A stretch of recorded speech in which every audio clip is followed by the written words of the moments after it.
여러분 안녕히 주무셨습니까? 참 좋은 아침입니다. 우리 2015년 11월 10일 화요일 말씀으로 드리는 오늘의 번제 함께 합니다.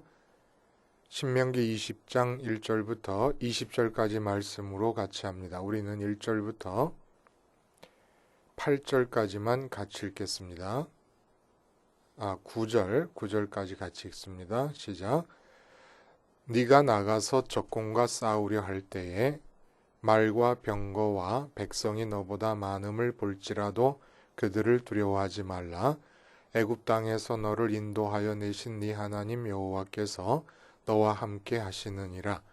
너희가 싸울 곳에 가까이 가면 제사장은 백성에게 나아가서 고하여 그들에게 말하여 이르기를 이스라엘아 들으라.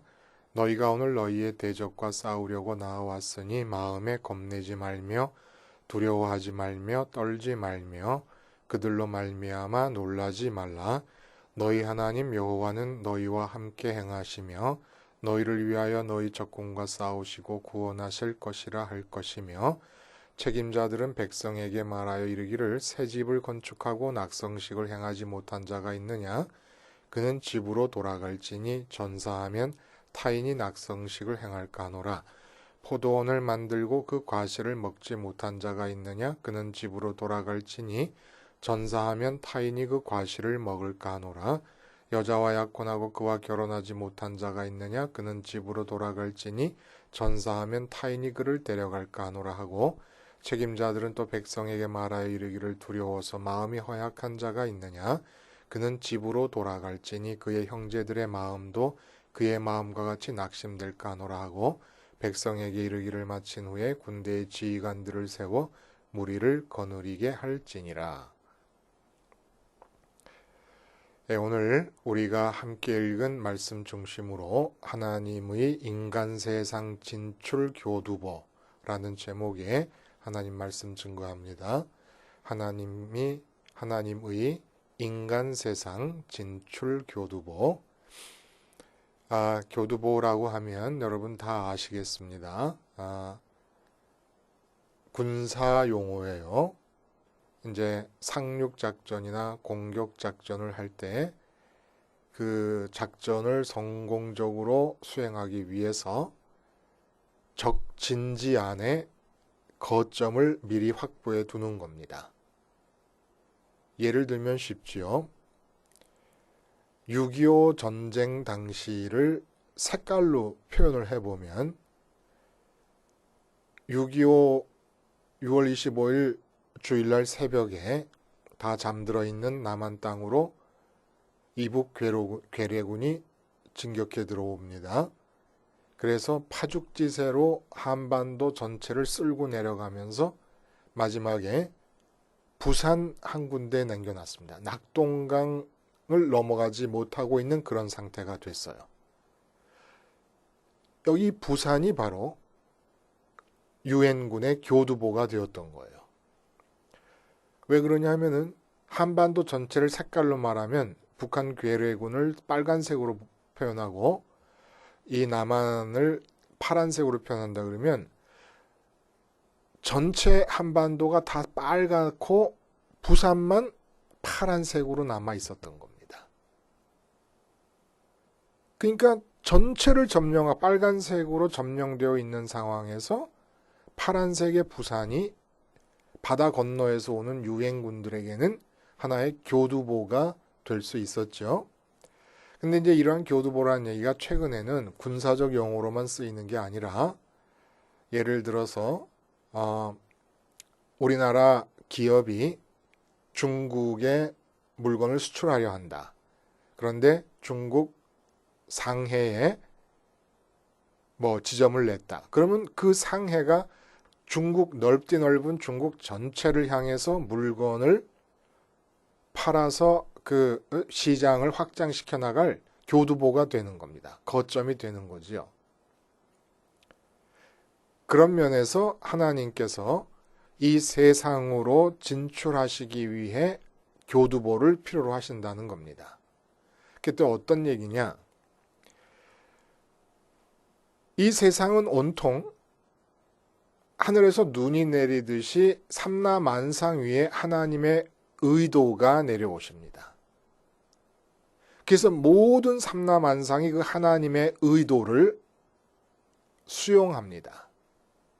그런데 유독 이 지구 위에서 인간 사회만, 인간 세상만 하나님의 의도를 인간들이 자기들의 의도로 지우면서 살아갑니다.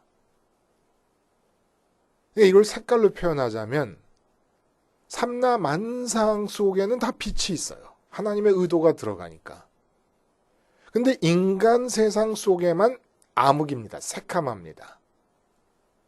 왜 그러냐면 우리가 선악을 판단한다는 것이 밝음을 뜻한다 그랬잖아요.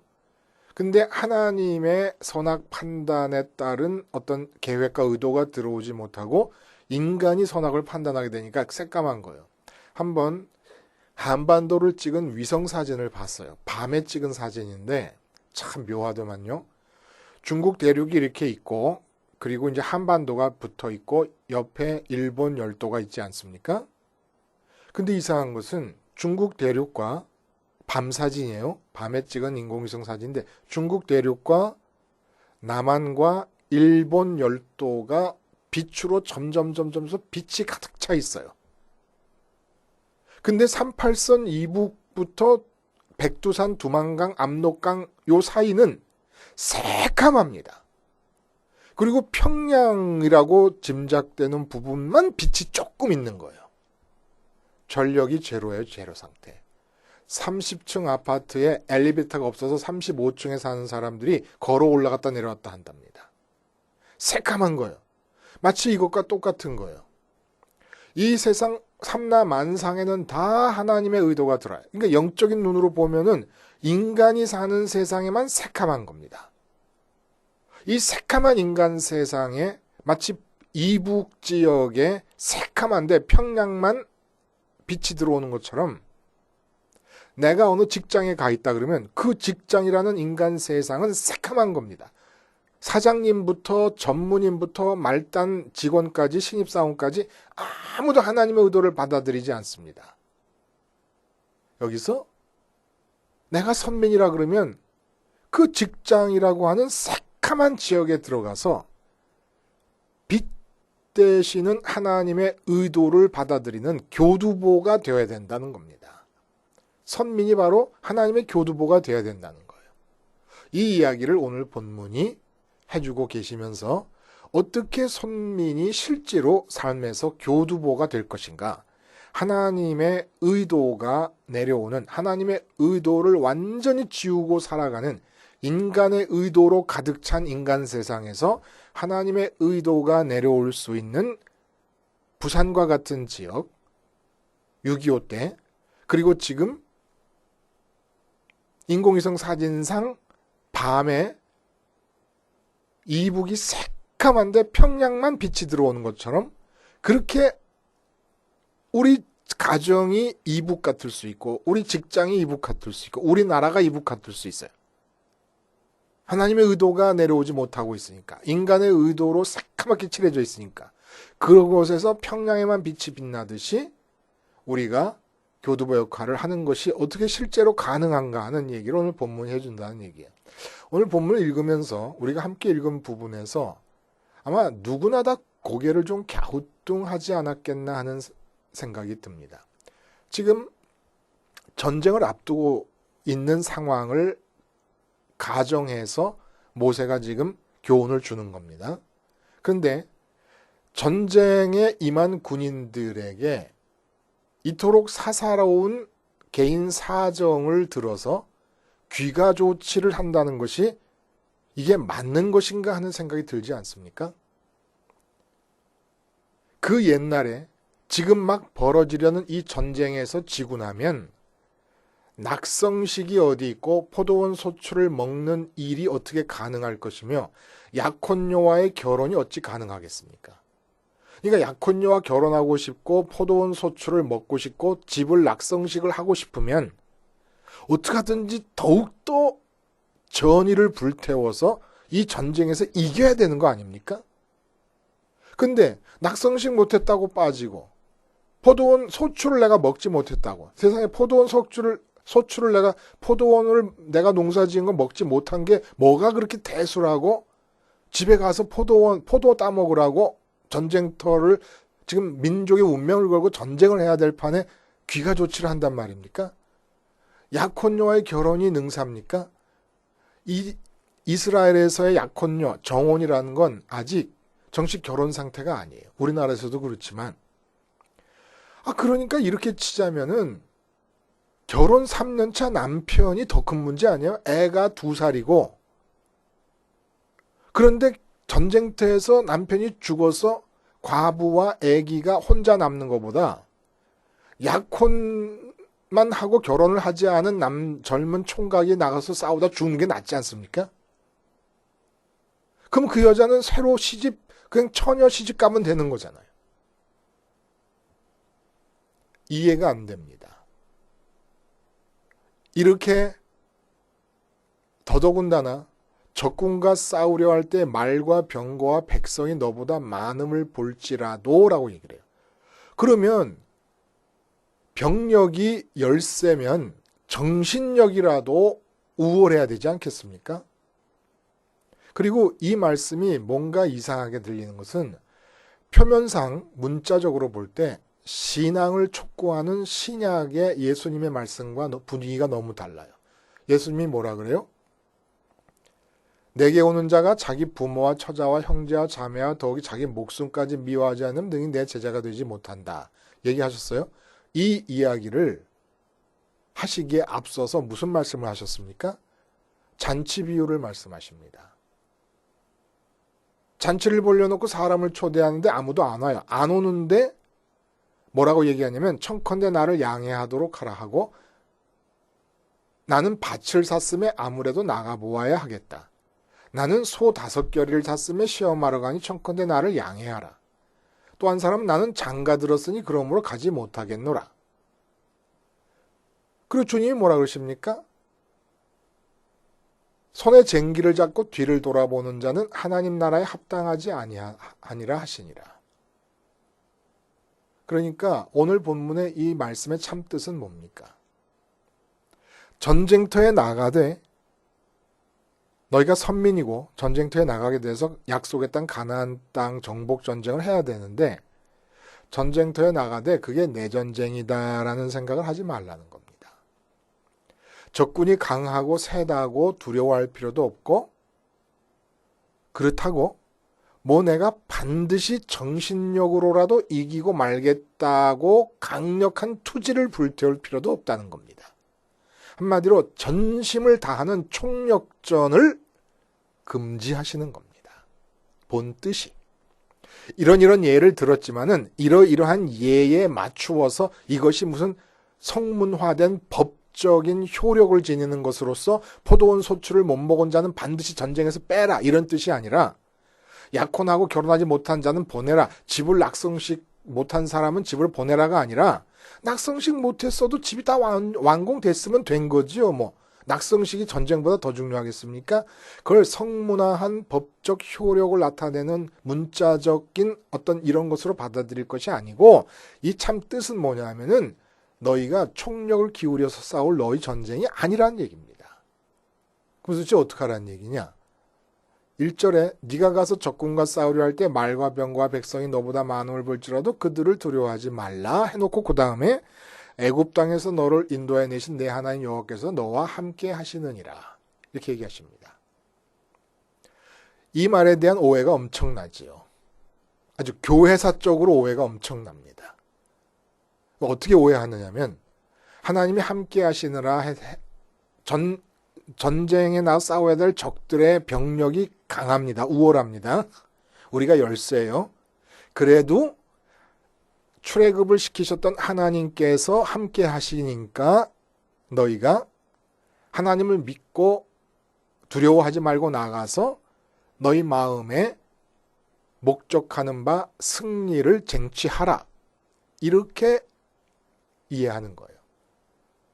그러니까 이걸 좀 더 풀이해 보면은 내 마음과 뜻 이거 어디다 둡니까?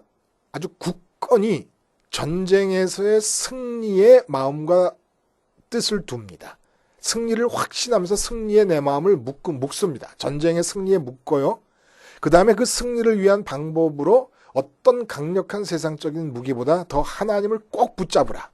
이런 말씀을 이해한다는 거예요. 여기서 잘못된 포인트가 어디 있습니까? 내 마음을 전쟁에 두고 전쟁의 승리에 두고 그렇게 마음을 전쟁 승리에 둔 다음에 그 목적을 이루기 위한 방편으로 하나님을 꼭 붙드는 것, 이거 아니라는 거예요. 애굽에서 너희를 인도해 내신 하나님 여호와께서 너와 함께 하신다는 이 뜻은 그 의도가 어디에 있습니까? 이 말씀의 참 의도가 전쟁터에서조차도 하나님이 함께 하시니까 네 마음은 전쟁에 두지 말고 함께 하시는 하나님께 두라는 것입니다. 너보다 많음을 볼지라도 적군들의 병력이 너보다 많음을 볼지라도 그들을 두려워하지 말라는 얘기는 전쟁터에 나갔으면 당연히 전쟁을 치룰 적군들을 볼 것인데 그러나 너희를 출애굽한 하나님이 함께 계시니까 두려워하지 말라는 얘기는 적군을 보고 마음이 반응하지 말고 너희를 출애굽시킨 하나님을 보고 마음이 반응해라 라는 얘기입니다. 그러니까 이 말씀은 전쟁터와 같이 절체절명의 급박한 상황에서조차도 너희 마음은 하나님을 봐라. 그게 누구다? 선민이다.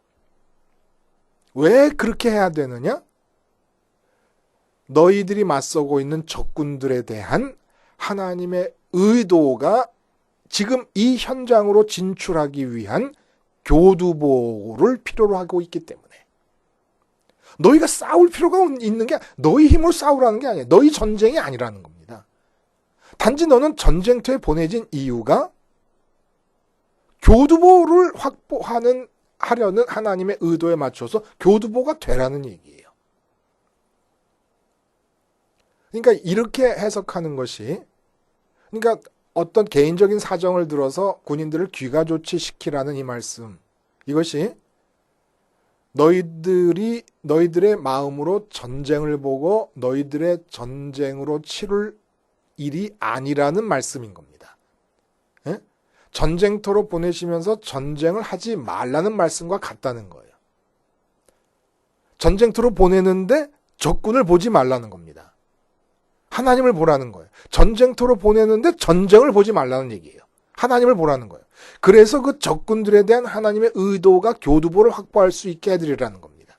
이러한 해석이 좀 무리인 듯 느껴질 수도 있잖아요. 그런데 이런 식의 마음으로 치르는 전쟁의 전형적인 예들이 성경 속에 있습니다. 역대하 20장에 보면 여호사밧 왕 때, 유다 왕 여호사밧 왕 때 모압 자손과 암몬 자손과 마온 사람들이 연합군을 이루어서 바닷가에 모래 같은 숫자를 이루고 조그마한 유다 땅을 쳐들어오게 됩니다. 이때 여호사밧이 한 것이 어떻게 대응하느냐 하면 모든 백성, 어린아이부터 노인에 이르기까지 모든 백성 남녀노소 남김없이 다 여호와 앞에 모이고 가축들까지도 하나님 앞에 나와서 금식하게 합니다. 그러면서 금식이라는 것이 뭡니까? 왜 필요한 겁니까? 우리를 치러 오는 이 큰 무리를 우리가 대적할 능력이 없고 어떻게 할 줄도 알지 못하고 오직 주만 바라보나이다. 오직 주만 바라보나이다. 너무너무 두려워요. 모래알처럼 많은 적군들이 연합군을 이루어서 쳐들어오려니까 너무너무 두려워요. 그러니까 마음이 적군을 안 볼 수가 없습니다.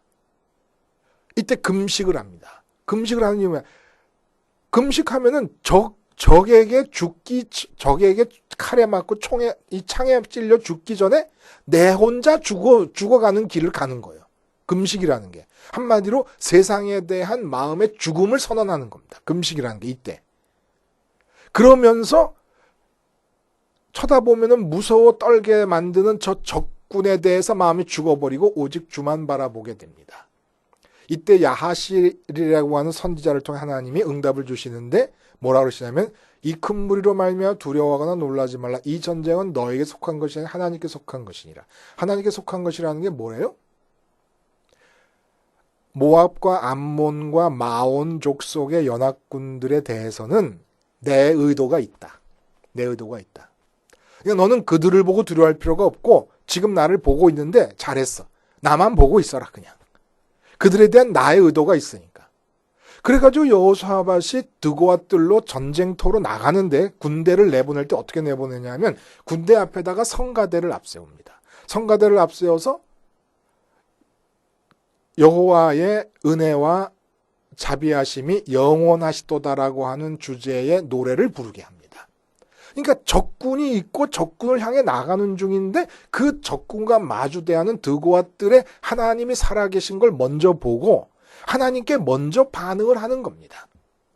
적군을 향해 먼저 반응을 하는 게 아니라 하나님을 향해 먼저 반응을 했을 때 이 여호사밧 군대는 칼 한 번 쓰지 않고 창 한 번 쓰지 않았어요.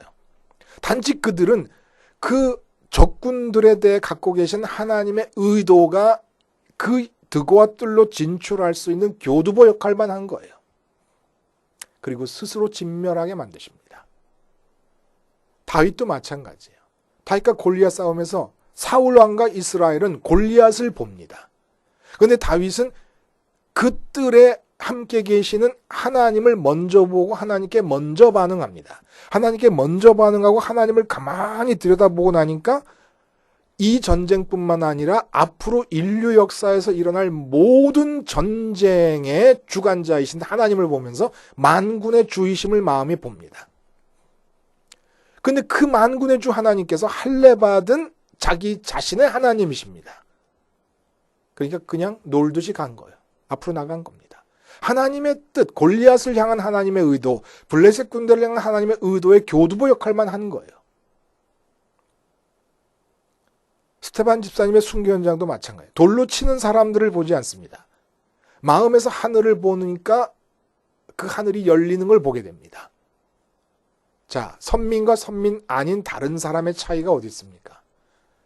선민의 전쟁터에서의 과제는 하나님의 힘을 믿고 얼마나 강력한 승리에 대한 확신을 갖고 전쟁을 이기느냐가 문제가 아니라 전쟁같이 강력한 절체절명에 다급한 관심거리 앞에서조차도 마음으로는 적군보다 하나님을 먼저 보는 것, 이게 선민의 과제입니다. 먼저 하나님께 반응하는 것, 전쟁에 반응하지 말고 우선은 하나님께 반응하는 것. 그래서 이 본문들은, 이러한 성경 본문들은 전쟁에서의 승리와 그에 이르는 길을 가르치시는 것이 아니고 이런 절체절명에 급박한 전쟁터에서조차도 하나님을 먼저 보는 것이 선민의 과제라는 걸 가르치고 계시는 겁니다. 전쟁에서 이기는 법을 가르치는 게 아니에요. 그러니까 하나님은 왜 전쟁터로 선민을 보내십니까? 지금 가나안 7족속에 대해 하나님이 뜻이 있어요. 심판하시려는 의도가 있습니다. 그럼 왜 전쟁터로 보내십니까? 당신의 의도를 표현하시고 실현시키기 위해서. 그러려면 교두보가 필요한 거예요. 교두보가. 선민들을 전쟁터로 보내는 이유는 선민들로 싸우라는 얘기가 아닙니다. 물론 선민들이 손과 발을 움직일 거예요. 창과 칼을 들고 움직일 겁니다. 그러나 근본적으로 이 싸움은 하나님의 싸움입니다. 하나님의 의도가 표현되는 것이고. 자, 이렇게 생각해 보면 여러분, 왜 우리에게 가정을 주셨습니까? 가정 안에서 가정을 보지 말고 하나님을 보라고. 왜 우리에게 직장을 주셨습니까? 직장 안에서 직장을 보지 말고 하나님을 보라고. 왜냐하면 직장 안에서 하나님의 의도가 교두보를 필요로 하고 있기 때문에, 가정에서 하나님의 의도가 교두보를 필요로 하기 때문에 내게 왜 자녀를 주셨습니까? 마음으로 자녀를 보지 말라고. 자녀 앞에서 자녀를 안 봐야 된다는 겁니다. 직장에 들어가서 직장을 안 보는 거예요. 하나님을 먼저 보기 위해서. 대한민국에 살면서 대한민국을 안 봐요. 왜? 하나님을 먼저 보기 위해서. 그럼 나는 왜 대한민국에 태어난 겁니까? 대한민국을 향하신 하나님의 의도가 교두보를 찾고 있기 때문에. 그럼 내가 교두보가 되는 길이 어디에 있습니까? 대한민국 안에서 대한민국을 안 보고 하나님을 먼저 보는 겁니다. 그럴 때 나가 하나님의 교두보가 되는 거예요. 내가 왜 애인을 만나고 있습니까? 애인과 만나는 시간에 애인을 마음으로 보지 않고 하나님을 보라고. 그럼으로써 애인에 대한 하나님의 의도가 나를 교두보로 삼아서 이 세상에 애인을 향하여 표현되라고. 우리가 왜 이 세상을 살고 있습니까? 이 세상을 보지 말라고. 세상 속에 살면서 세상을 안 보고 하나님을 먼저 보라고. 왜? 세상을 향한 하나님의 의도가 교두보를 찾고 있기 때문에. 여러분, 아침마다 이렇게 우리가 오늘의 번제를 함께 하는데 이 오늘의 번제에 참여하는 분들이 뭐 숫자가 그렇게 많은 것 같지는 않아요. 저는 잘 모르는데 이제 저희 집사람이 이런 거 저런 걸 이렇게 찾아보다가 그런 얘기를 해요. 34개국에서 오늘의 번제에 참여한다는 거예요. 그럼 예를 들어서 저기 프랑스 파리에서 참여한다는 게 나타납니다. 참 신기한 세상이죠. 그럼 프랑스 파리에서 참여하는 분이 계신다. 그러면 프랑스 전체를 염두에 뒀을 때 십자가 생활화를 하는 분이 그분 한 분이라 그런다면 만약에 지금 그분 한 분이 교두보예요. 프랑스를 위한 교두보. 왜 프랑스에 있으면 프랑스 파리에 왜 있습니까? 파리를 보지 말고 파리에서 하나님을 보라고. 그래서 우리가 어떻게 하나님을 이 세상 속에서 직장 속에서 사람 만날 때 어떻게 하나님을 봅니까? 마음으로 십자가를 봄을 통해서. 십자가 생활화라는 게 결국은 뭐예요? 직장에서 십자가를 바라본다. 직장을 안 보는 겁니다. 그럼 십자가를 바라보면 우리 마음의 시선이 어떻게 이동해 나갑니까? 죽으시고 부활하시고 승천하신 주님을 따라 하나님께로 이동해 나갑니다. 우리 마음으로 입으로 하나님 부른다고 하나님 찾아지는 게 아니에요. 나로 말미암지 않고는 아버지께로 올 자가 없다 그러셨습니다. 그러므로 주님의 십자가에서 주님과 연합하지 않으면 내 마음이 주님의 십자가를 보면서 주님의 죽음이 내가 죽은 것이다라고 주님의 죽음을 나의 죽음으로 동일시해서 연합하지 않으면 우리 마음은 하나님께로 도달할 수가 없습니다. 도달한 증거가 어떻게 나타납니까? 어제 말씀드린데 요한복음 17장에 말씀하신 대로 주님께서 내 기쁨을 그들에게도 충만하게 하려 하시려고 승천하신다 그랬어요. 아버지께로 가는데 이유가 뭐냐? 동선을 쭉 느려뜨려 가지고 하늘로 올라가시면서 십자가에서 당신과 연합하는 사람들의 마음을 승천까지 올려서 주님이 기뻐하시는 기쁨으로 충만하게 하시려고 이 세상에 대해 죽는 거예요. 이렇게 될 때 직장에서 십자가 생활화를 통해서 직장을 안 봐요. 직장에서 하나님의 교두보가 되는 겁니다. 어떤 직장이든지 간에 이 세상에 존재하고 있다 그러면 하나님이 지으신 이 세상 안에 존재하고 있다 그러면 하나님의 의도가 있는 거예요. 그 하나님의 의도가 표현되게 하기 위해서 나를 보내신 겁니다. 그러니까 34개국 아프리카에서 혼자 십자가 생활화를 하고 있다. 왜? 십자가 생활화만이 유일하게 아프리카에서 하나님을 볼 수 있는 길이기 때문에. 아프리카에서 아프리카를 안 보고 하나님을 볼 수 있는 유일한 길이 아프리카에서 십자가 생활화를 하는 거니까. 나 혼자 하고 있다. 이게 무슨 대단한 일이겠느냐. 나 혼자 이러고 있는데. 아니에요. 온 지구의 인류 전체가 다 하나님의 의도를 말살하면서 새카만 세계에서 살고 있을 때 나사렛이라고 하는 동네에 태어난 예수라는 청년 한 사람만이 하나님의 교두보가 되어 드렸고 그것이 지금 이렇게 결과를 초래하고 있는 겁니다. 전 세계로. 그러니까 십자가 생활화를 통해서 어느 처소에 있든지 세상을 안 보고 세상의 대상을 안 보고 하나님을 보는 거예요. 분명히 합시다. 내게 왜 가정을 주셨습니까? 십자가를 알고 있는 내게 왜 가정을 주셨습니까? 가정 안에서 가정을 보지 말라고. 가정 안에서 전쟁터같이 급박한 어떤 관심거리가 생겨도 먼저 하나님께 반응하라고. 그래서 나는 그 와중에 주님께서 누리시는 그 기쁨으로 충만해진 상태가 되고 내 마음에는 기도하세요. 말씀 듣고 기도하세요. 그래서 그 충만한 상태가 되면 그 다음에 하나님의 의도가 나타나는 겁니다. 교두보를 확보한 거예요. 하늘의 기쁨으로 충만한 상태가 된 자들이 하나님의 교두보가 되는 거예요.